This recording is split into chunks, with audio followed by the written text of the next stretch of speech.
Welcome all. Today we are going to look into about equilibrium.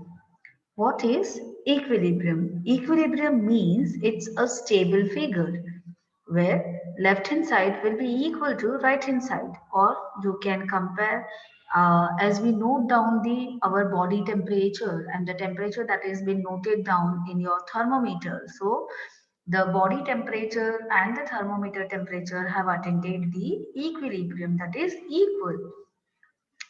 We can see equilibrium means a state of balance, especially between forces or influences that are working in opposite way. The point at which the solid and the liquid are in equilibrium is said to be as an freezing point. So let's explore what is equilibrium all about.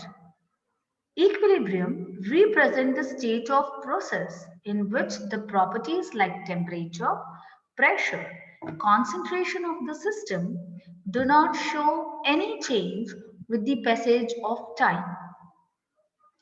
Equilibrium in a general is a general term which applies not only to chemical reactions but applies to physical changes as well.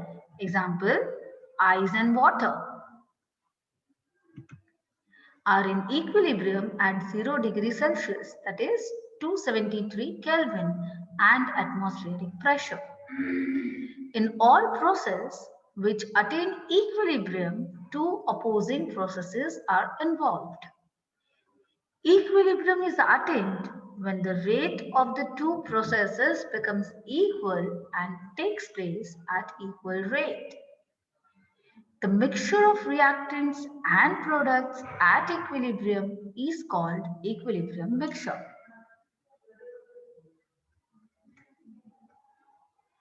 Let's see equilibrium in physical processes. First, solid into liquid, existing equilibrium. That means ice converting into water, water converting into ice. So how it happened? Let's see.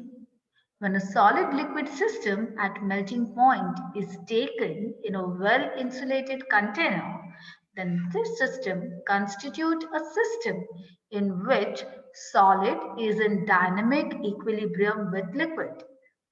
For example, if ice and water at 273 Kelvin taken in a perfectly insulated thermos flask, it may be noted that temperature as well as masses of water and ice remains constant. This represents a dynamic equilibrium between ice and water.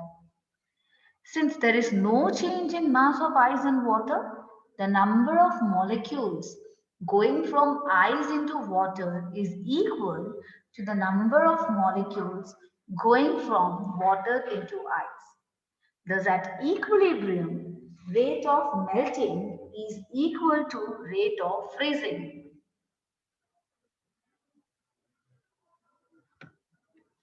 Similarly, we can take an example of liquid gas equilibrium where we can say the boiling point of water.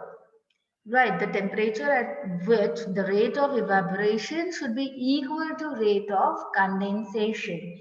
Right, the temperature at which the water starts evaporating, at the same temperature the vapor gets condensed as well.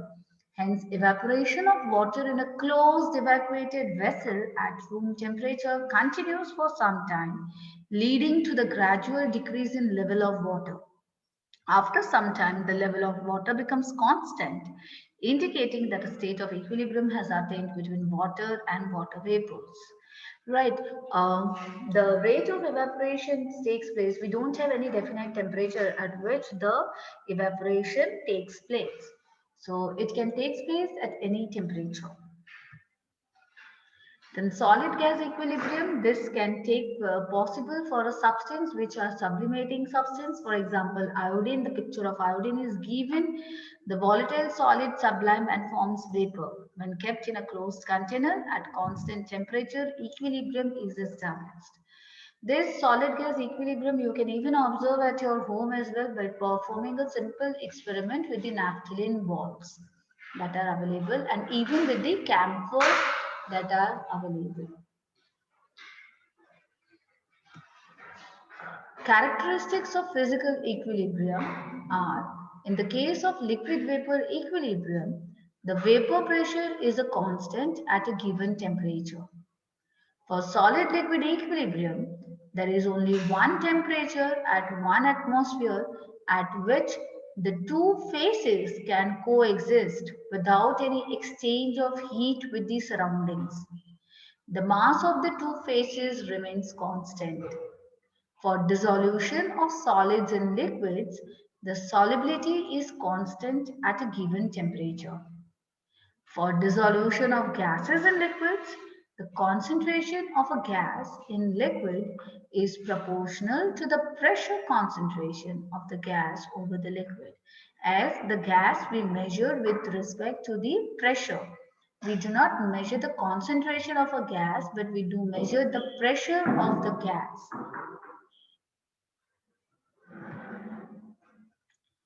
Equilibrium in chemical process, let's see. Chemical equilibrium. This was given by Cato Maximilian Guldberg and his brother-in-law Peter Wade developed the law of mass action. Now you can see the chemical equilibrium in this different phases. That is first, when reaction A and B, in the first case you can see only the reactants A and B are there and still no products yet formed. Hence, high rate of collision between A and B is to be taken place, whereas rate of forward reaction is very high. In second and third case, you can see the products are formed due to the collisions, and as products are formed, you can see the collisions between reactants is decreased. Whereas the rate of forward reaction decreases, reverse reaction begins. And the fourth one you can see A plus B attending the equilibrium. Rate of forward reaction is equal to the rate of reverse reaction. Dynamic equilibrium, we can say it has been established. Right, you can see in the container that is blue and green balls, they represent the reactant A and B, right? Green color balls represent reactant A, whereas blue color ball in the container represent reactant B, whereas C and D, they are represented in red and yellow color balls. So you can see in the fourth container, we have all the colors balls. We have 50% of reactants, whereas 50% of product, which shows that it has attained the equilibrium and hence the dynamic equilibrium is achieved is been told, whereas concentrations of both the reactant and product are constant over here. Right, I hope now this diagram is very much clear to you people. Next, when we are talking about the chemical attending of chemical equilibrium, so as the system approaches equilibrium, both the forward and reverse reactions are occurring. At equilibrium, the forward and reverse reactions are proceeding at the same rate. You can analyze these things with the help of this graph. For the reactions N2O4 getting converted into NO2 and vice versa. The another example of attending equilibrium is that is when we are saying that H2I2 reacts with each other, it gives rise to the formation of hydrogen iodide. And the reverse reaction is hydrogen iodide getting back into H2 and I2. So where they attend the equilibrium. This we can again understand by this, that is the color. Here you can see the reactant, right, with a light color pin. Then as they are getting converted into the product, right, it is becoming little bit darker and completely darker when it has attained its equilibrium, right. You can see over here how it is getting converted into the product side. So the color becomes darker as N2O4 is converted into NO2. When the system reaches equilibrium, both N2O4 and NO2 are present. So here how the concentration versus time graph varies. And again, we can calculate the rate versus time graph, where you can see the equilibrium is been achieved. Now, what is understand by rate? Rate means we are determining the speed of the given chemical reactions. What are irreversible reactions? The reactions that cannot be reversed back. That means it is the chemical reaction is forwarded into only one direction, that is reactant to product. And hence the reversible reactions can be made irreversible if one of the product, which is a gaseous, allowed to escape out. This is why reversible reactions are done in a closed vessel, so that if any of the product is gaseous state of matter, then it cannot be escaped out. Characteristics of chemical equilibrium says that at equilibrium, concentrations of each component of reactants and products becomes constant.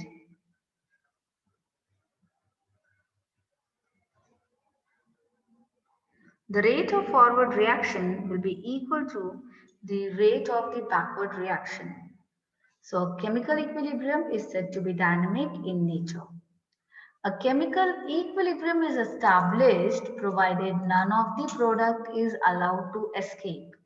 That is, only in a closed system, a chemical equilibrium can be attained and not in an open system.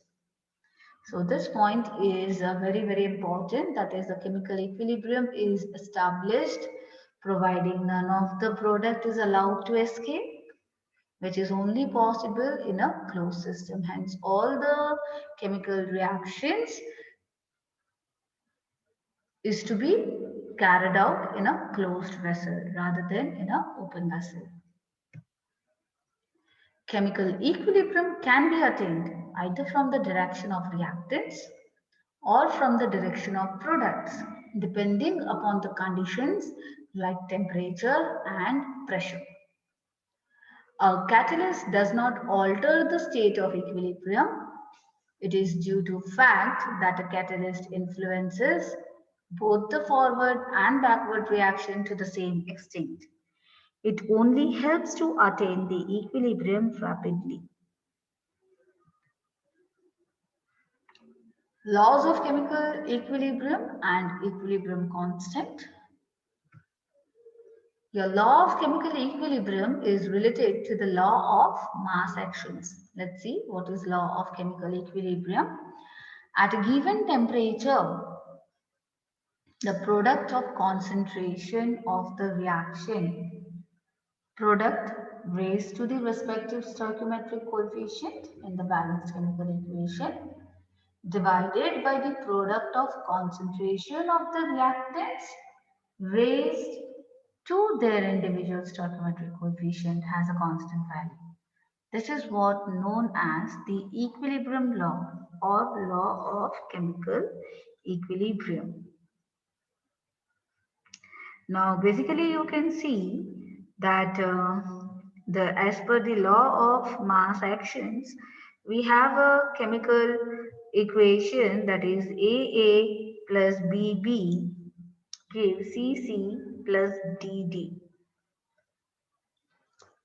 Hence, equilibrium constant is equals to the square bracket means the concentration of the product C into the concentration of the product D raised to their stoichiometric coefficients upon the concentration of A, that are the reactants, into the concentration of B raised to the stoichiometric coefficient.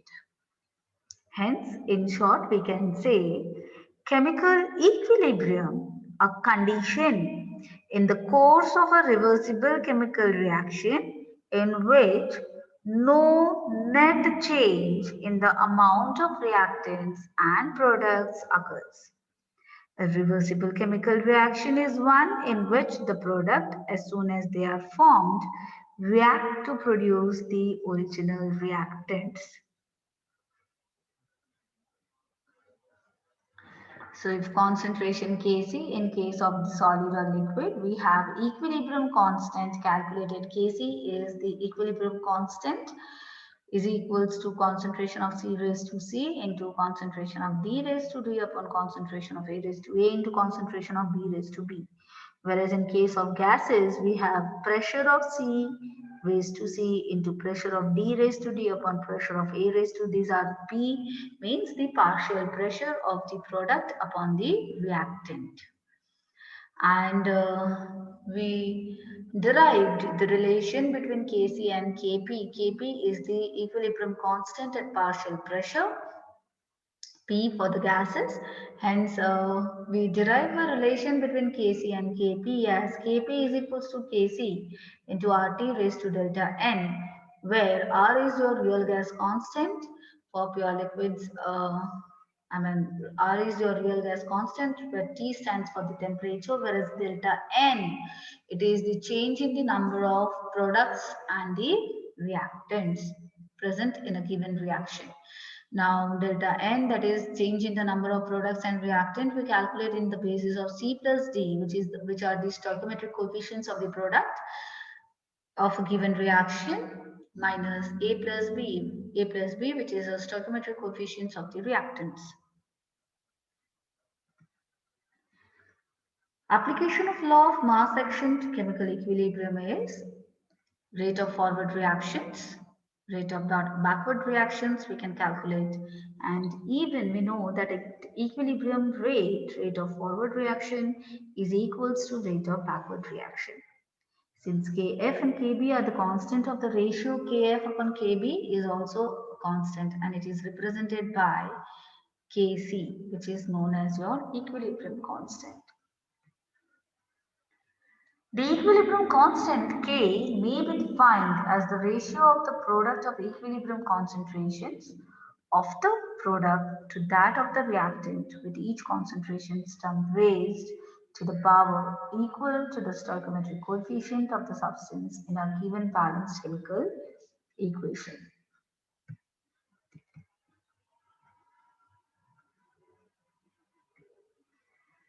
The magnitude of equilibrium constants are, that is, we know equilibrium constant K, it is the ratio of product to reactants. Therefore, larger the K value, more products are present at equilibrium. Conversely, the smaller K, the more reactants are present at equilibrium. Hence, we can say if K is greater than equals to 1, then products dominate at equilibrium and equilibrium lies to the right, because K is equals to concentration, product of the concentration of product upon the product of the concentration of reactant. That is the reason if value of K is greater than 1, then the equilibrium lies towards the right, whereas if value of K is less than 1, that means the product of the concentration of reactant is more than that of the product of the concentration of products. Hence, the equilibrium lies to the left.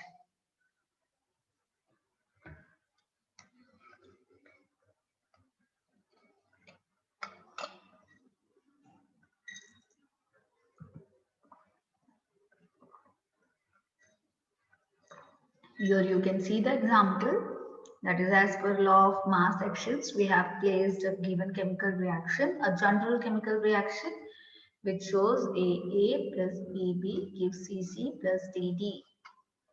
For a forward reaction, the equilibrium constant we represent as Kc, whereas for the backward reaction, we represent as K dash C.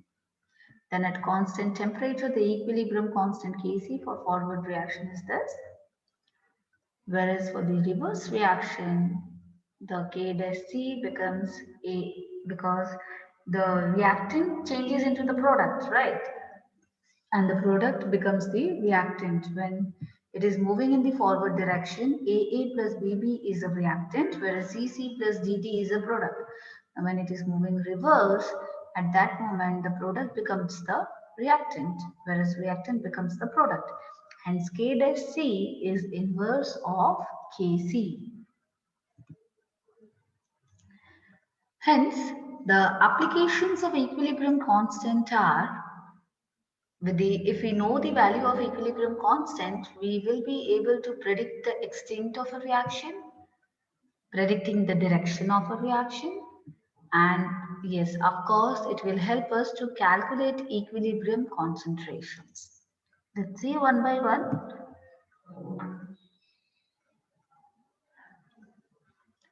While predicting the extent of a reaction, if Kc, that is equilibrium constant at concentration, is greater than 10 raised to 3, that means positive, then the products predominate over the reactants. If Kc value is less than 10 raised to 3, then the reactant predominate over the products. And if it is between 10 raised to minus 3 and 10 raised to 3, then obviously it is attaining the equilibrium. Here you can see the color exchange, that is, if Kc value is small, then reaction hardly proceed further.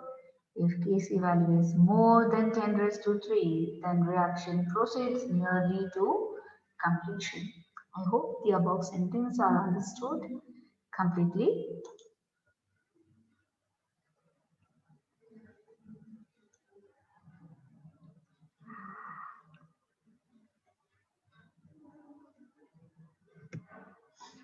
Next, while predicting the direction of a reaction, it is related with reaction quotient Q, which gives the molar concentration, that is Qc gives the molar concentration, whereas Qp with the partial pressure. For a general reaction, the concentrations are not necessarily equilibrium values. That is, for here you can see, if the value of Qc is less than Kc, then the reactant is converted into product. If Qc is equal to Kc, it is attaining equilibrium. If Qc is greater than Kc, that means it is getting back into the reverse reaction. That means product is getting converted into the reactant. So this is how the direction is being predicted, whether the reaction is going to move further or forward direction, or it is going to move in the backward direction. And the third applications of equilibrium constant is calculating the equilibrium concentrations. Now, based on this calculating the equilibrium concentrations, we have lots of numericals that we have already solved from the textbook.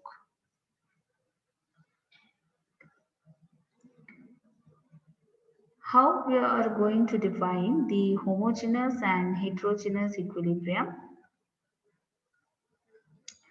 That is a homogeneous equilibrium where all the reactants and products are in the same phase. For example, we have a nitrogen tetroxide getting back into the nitrogen dioxide, where both the reactant and the product are in the same phase, that is the gaseous phase. Even one more example, when ammonia is getting oxidized, it's producing nitrogen oxides and the water molecule. Again, here all the reactants and the products are in the same phase, that is, they all are existing in the gaseous phase of matter. Heterogeneous equilibrium, where one or more reactants or products are in a different phase. For example, decomposition of calcium carbonate.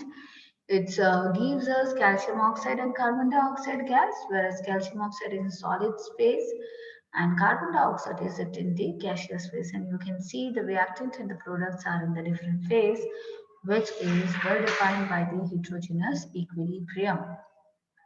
The amount of carbon dioxide formed will not depend greatly on the amount of calcium oxide and calcium carbonate present. Therefore, Kc is equals to P of CO2.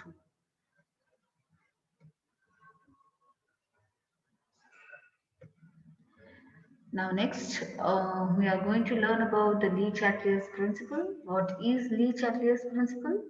In 1884, Le-Chatelier, he told a system in equilibrium that is subjected to a stress reacts in a way that counteracts the stress.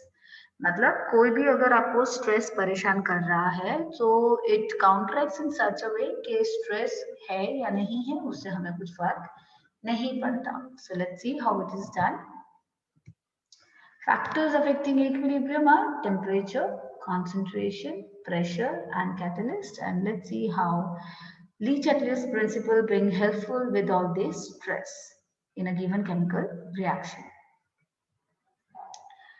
So if stress such as temperature, right, changes in temperature takes place in a given chemical reaction, then what will happen? So if the forward reaction is exothermic, and increase in temperature will cause the system to shift in the reverse direction. Similarly, if the forward reaction is endothermic, an increase in temperature causes the system to shift in the forward direction.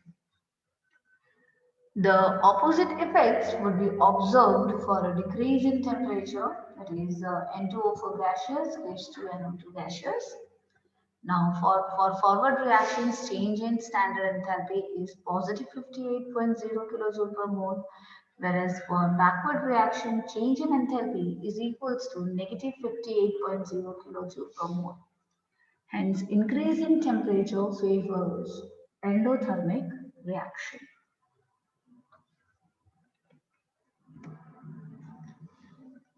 Changes in concentration and increase in the concentration of one or more reactant or a decrease in the concentrations of one or more product causes the system to shift in the forward direction.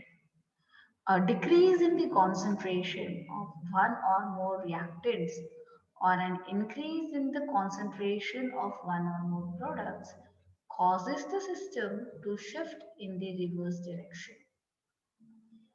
For example, in the case of H2 and I2, when it gives 2HI, if H2 is added at equilibrium, then forward reactions will be favored, whereas addition of HI will favor backward reaction.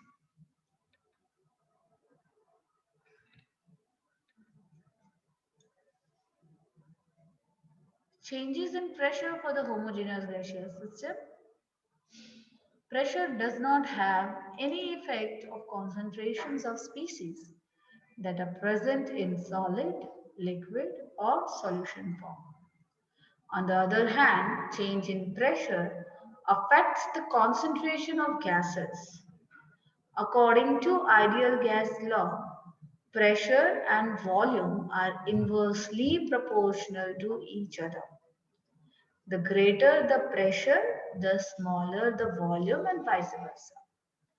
An increase in pressure causes the system to shift in the direction of fewer gas molecules.